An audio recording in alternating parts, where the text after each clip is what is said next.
Curative is a mixed reality experience that is exploring the space between the second and third dimensions. It's inspired by the overall exhibition themes of Gaia, a garden of the second and third dimensions. So it's trying to create this garden space that's somehow in between the physical and digital worlds.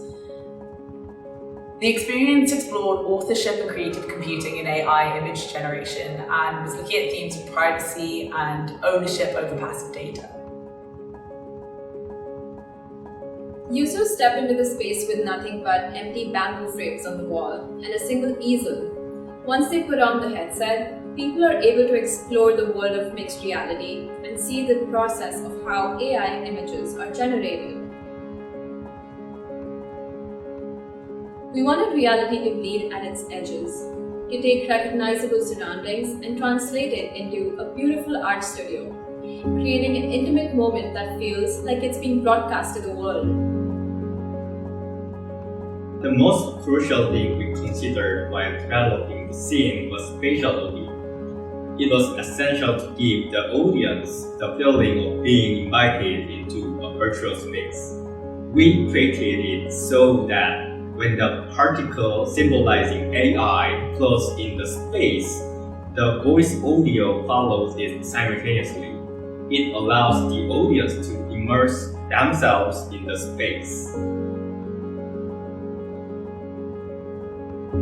An important part of creative computing experiments when you're trying to test if an AI can have creativity in and of itself is called accountability. So we use this concept of accountability through unique online personas so that the final image is generated we're influenced by the audience's passive data and not by the creators of the piece.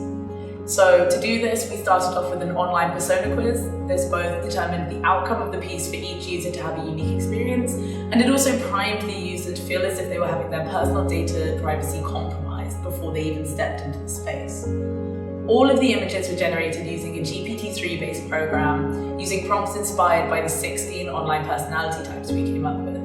Users were able to enter the imaginary garden and studio space occupied by an AI artist that is obsessed by people's online personalities. At the end of the experience, people were given the unique AI-generated imagery inspired by their online persona. Reactions to the piece were mixed. Around 50% of the participants felt as if they themselves had created the artwork. Some felt like it belonged to the AI, and some felt like it was a collaboration.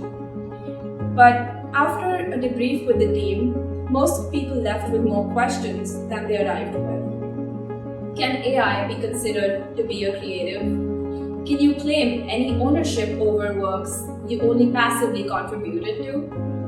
And as we continue to develop AIs that have been trained on public data, how will we determine who owns and who is welcome to profit from these?